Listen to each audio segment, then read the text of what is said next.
Shalom, salam sejahtera. Baik, sebelum memulai IHT kita pada siang hari ini, mari terlebih dahulu kita awalinya dengan doa sesuai dengan keyakinan kita masing-masing. Berdoa mulai.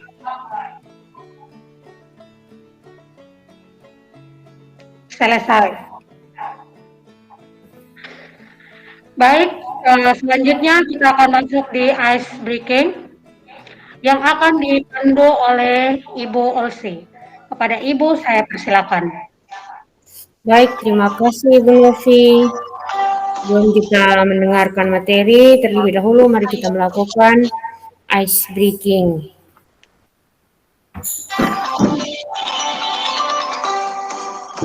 Siap berdiri yang tegak. Oke, goyang-goyangkan bahunya. Tengok kanan, tengok kiri, lihatlah ke depan.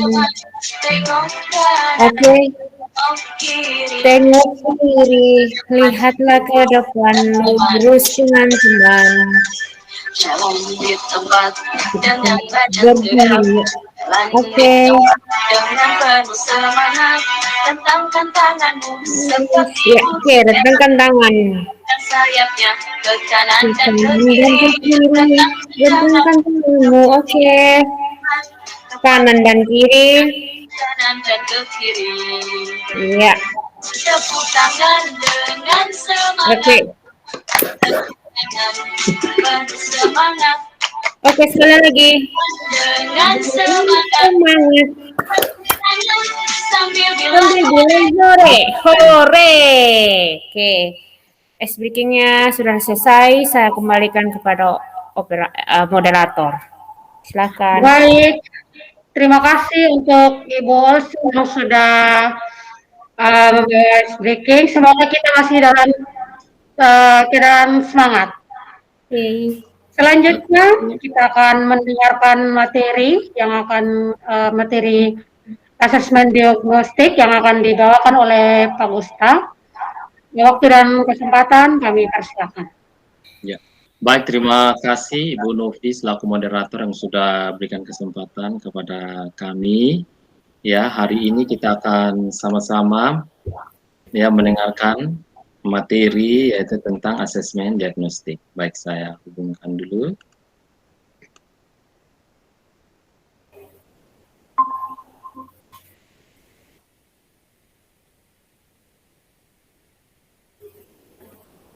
Bagaimana Bapak Ibu, sudah terlihat?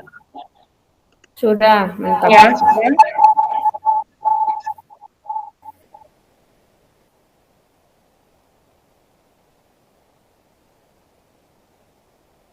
Sudah bisa terbaca Bapak Ibu? Bisa. Ya. Baik Bapak Ibu yang kami hormati, dalam IHT daring pada siang hari ini saya akan membawakan materi tentang asesmen diagnostik. Nah, baik Bapak Ibu, untuk asesmen diagnostik ini mungkin sebelumnya saya mengajukan dulu ya beberapa pertanyaan ya. Nah, apakah selama ini ya Ibu mereka sudah pernah melakukan yang namanya asesmen diagnostik? Mungkin Ibu Olsi mungkin? Baik, terima kasih Pak Gustav untuk kesempatan yang diberikan kepada saya. Di sekolah kami sementara mau dilakukan itu asesmen diagnostik dilakukan di awal pembelajaran untuk mempersiapkan fisik dan psikis peserta didik dalam mengawali kegiatan pembelajaran. Guru mengajukan pertanyaan yang berkaitan dengan kondisi siswa yang meliputi kesejahteraan psikologi dan emosional siswa. Aktivitas siswa selama belajar di rumah, gaya belajar, minat dan bakat, dan kondisi keluarga siswa, serta pergaulannya. Keterampilan guru untuk bertanya dan membuat pertanyaan dapat membantu guru mendapatkan informasi yang cukup mendalam. Saya kembalikan. Ya, betul sekali. Terima kasih, Bu Ulsi. Jadi betul sekali bahwa yang namanya asesmen diagnostik itu dilakukan pada awal pembelajaran untuk mempersiapkan fisik dan psikis peserta didik, itu ketika kita mengawali proses pembelajaran. Nah, materi hari ini itu kita akan sama-sama mempelajari tentang tujuan dari asesmen diagnostik. Jadi di tampilan slide saat ini ada informasi tentang bahwa asesmen diagnostik itu bertujuan untuk mendiagnosis kemampuan dasar siswa dan mengetahui kondisi awal siswa. Di mana di sini tujuan asesmen diagnostik itu ada ada dua macam asesmen diagnostik, yaitu ada non kognitif dan kognitif. Nah, apa saja yang termasuk dalam asesmen non kognitif? Yaitu yang pertama, bahwa kita sebagai Bapak Ibu guru harus mengetahui tentang kesejahteraan psikologi dan sosial emosi siswa. Yang kedua, mengetahui aktivitas selama belajar di rumah. Yang ketiga, mengetahui kondisi keluarga siswa.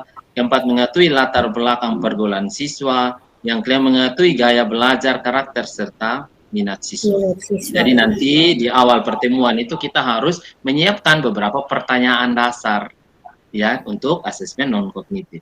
Nah, sedangkan untuk asesmen kognitif, yaitu kita mengidentifikasi capaian kompetensi siswa, dengan kita menyesuaikan pembelajaran di kelas dengan kompetensi rata-rata siswa dan memberikan kelas remedial atau pelajaran tambahan kepada siswa yang kompetensinya di bawah rata-rata. Artinya, asesmen kognitif ini berarti kita sebagai Bapak Ibu guru sudah harus menyediakan yang namanya LKPD, yaitu lembar kerja peserta didik. Baik, kita lanjut ke slide berikutnya. Di sini, apa yang dimaksud dengan asesmen diagnostik non-kognitif?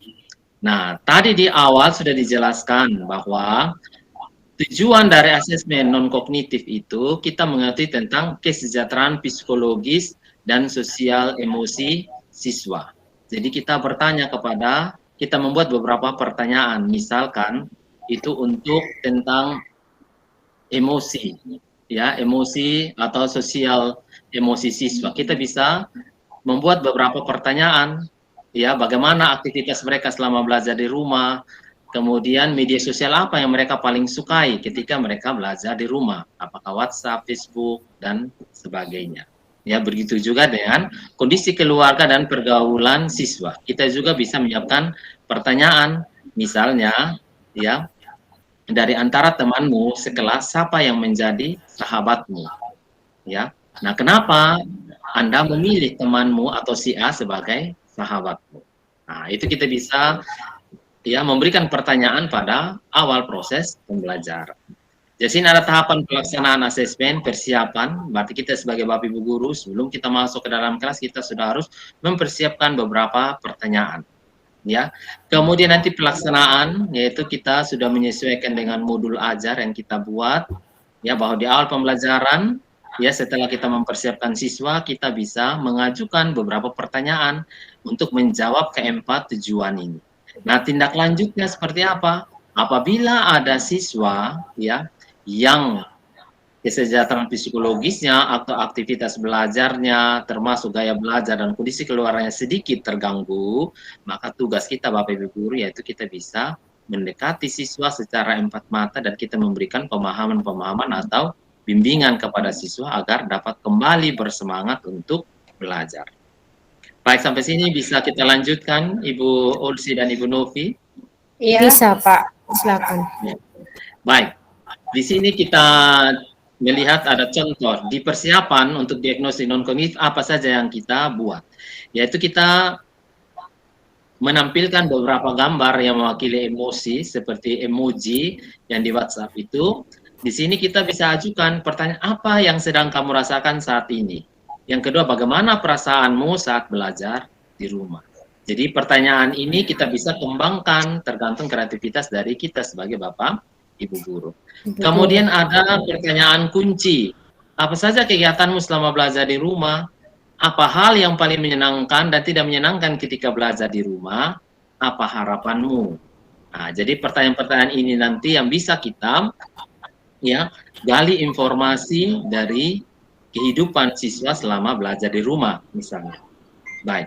Kemudian yang berikutnya itu pelaksanaannya.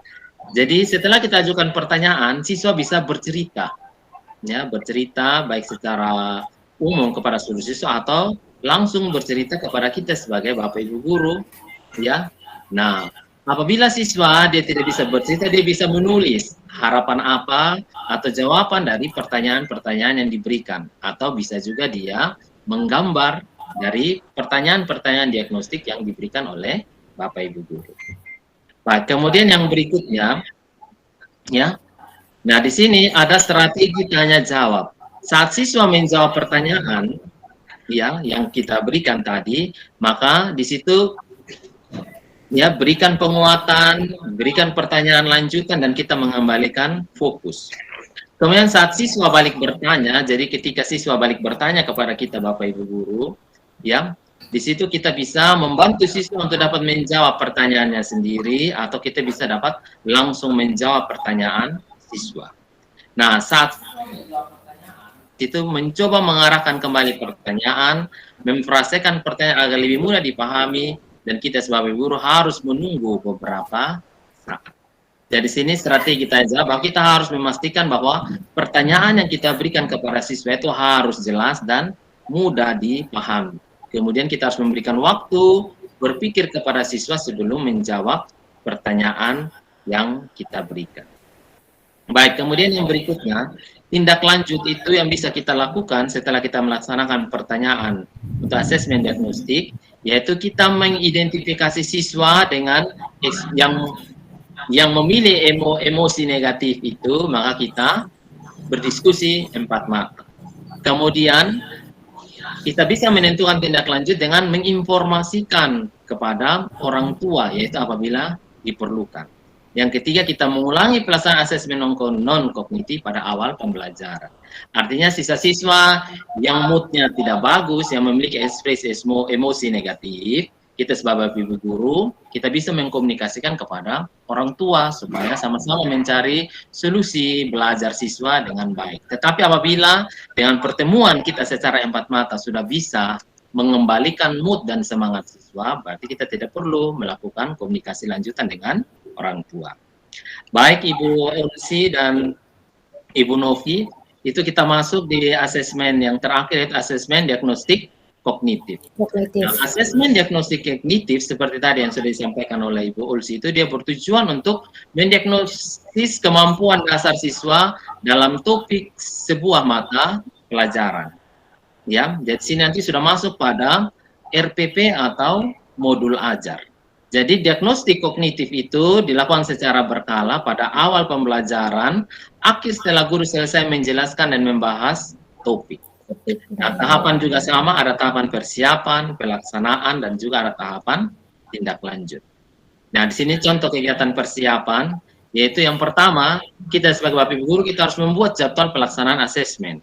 Yang kedua, kita harus mengidentifikasi materi asesmen berdasarkan penyederhanaan kompetensi dasar yang disesuaikan oleh Kementerian Pendidikan dan Kebudayaan.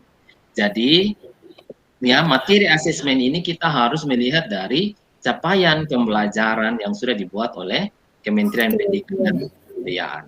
Kemudian dalam diagnosis kognitif itu kita Bapak Ibu guru harus membuat 10 pertanyaan dari satu topik yang akan kita bahas. Yaitu 2 pertanyaan sesuai kelasnya, yaitu dengan topik capaian pembelajaran yang baru, 6 pertanyaan di topik 1 kelas di bawahnya, dan 2 pertanyaan di topik 2 kelas di bawah, gitu. Jadi kalau misalnya kelas 3, berarti 2 pertanyaan di kelas 3 yang bersangkutan, 6 pertanyaan di kelas 2, dan 2 pertanyaan di kelas 10, itu maksudnya. Ya, bisa paham Bapak Ibu? Bisa. Ibu Novi dan Ibu Ulsi bisa? Bisa, Pak. Ya. Baik, kita lanjut yang berikutnya di sini, ya. Nah, untuk asesmen diagnosis kognitif, kegiatan tindak lanjutnya itu dari hasil penilaian kita. Nanti kita bisa melihat bahwa apakah dari soal 10 nomor yang kita berikan itu, siswa itu paham utuh, paham sebagian atau tidak paham. Yaitu kita hitung dari rata-rata kelas. Nah, siswa yang memiliki rata-rata kelas, yaitu bagus nilainya, maka nanti dia bisa mengikuti pembelajaran untuk alur tujuan pembelajaran sesuai dengan fasenya. Sedangkan siswa dengan nilainya di bawah rata-rata, maka dia di situ nanti diberikan pendampingan pada kompetensi yang belum terpenuhi. Ya, dengan siswa dengan nilai di atas rata-rata dapat mengikuti pembelajaran dengan pengayaan. Baik, kemudian yang ketiga, kita melakukan penilaian pembelajaran topik yang sudah diajarkan sebelum melalui topik pembelajaran baru untuk menyelesaikan pembelajaran sesuai dengan rata-rata kemampuan siswa. Nah, kemudian asesmen formatif ini kita bisa mengulanginya ya dengan strategi yang berbeda itu pada setiap kegiatan pembelajaran berikutnya. Jadi Bapak Ibu, tindak lanjut dari asesmen kognitif yang kita sudah berikan tadi itu kita tetap menghitung nilai rata-rata kelas. Jadi kalau apabila ada nilai rata-rata kelas di bawah dari nilai yang kita inginkan, maka anak-anak tersebut kita perlu melakukan pendampingan, yaitu pada topik-topik atau kompetensi yang belum terpenuhi. Baik, kemudian berikutnya ada contoh perencanaan soal hingga tindak lanjut. Ini soal untuk matematika kelas 3 SD, ya. Jadi untuk memudahkan pemahaman di sini, ya. Di sini guru matematika dia memberikan sebuah gambar mister, ya. Kemudian di sini siswa disuruh untuk mengukur panjang pensil ini kira-kira berapa sentimeter, yaitu A 10 cm, B 7 cm, dan C itu 3 cm. Nah, kemudian yang berikutnya, maka misalnya siswa menjawab bahwa yang benar itu paling banyak itu A misalnya, berarti siswa tersebut dia memiliki ya tingkat atau skor yang paham utuh, berarti tindak lanjutnya pembelajaran dilanjutkan pada KD berikutnya. Sedangkan apabila dari satu kelas itu banyak yang tidak paham, banyak yang kategori C atau mereka salah menjawab soal ini, maka nanti dia di situ perlu dilakukan pembelajaran remedial yang menekankan pada cara mengukur panjang bengka dan menggunakan alat ukur seperti mistar, meteran, dan lain-lain. Jadi perlu dilakukan pendampingan lanjutan. Bagi Ibu Novi dan Ibu Ulsi, demikianlah ya materi tentang asesmen diagnostik kognitif. Sebelum saya mengakhiri ya sesi ini, mungkin ada pertanyaan atau sudah paham Ibu Ulsi dan Ibu Novi? Terima kasih Pak Gustaf, saya sudah paham. Saya kembalikan. Ya, Ibu Novi. Terima kasih juga untuk penyampaian materi dari Pak Gustaf. Ini sangat-sangat bermanfaat sekali bagi kami sebagai guru pengampu mata pelajaran. Materi yang sudah disampaikan itu betul-betul sudah dipahami dengan baik. Ya. Jadi, Baik, untuk itu waktu penyampaian saya sudah selesai ya, dan waktu saya kembalikan ke moderator Ibu Novi. Ya, saya persilakan Ibu. ya. Baik Bapak Ibu, itulah tadi materi mengenai asesmen diagnostik yang sudah dibawakan oleh Pak Gusta selaku pemateri. Semoga materi ini betul-betul kita terapkan dalam sekolah kita masing-masing. Mungkin itu yang Pak Gusta sudah sampaikan. Semoga nanti kita masih bisa berjumpa di lain kesempatan. Ya. Oke. Dan Oke, terima terima kasih Ibu Novi, Ibu Ulsi. Iya, sama-sama Pak.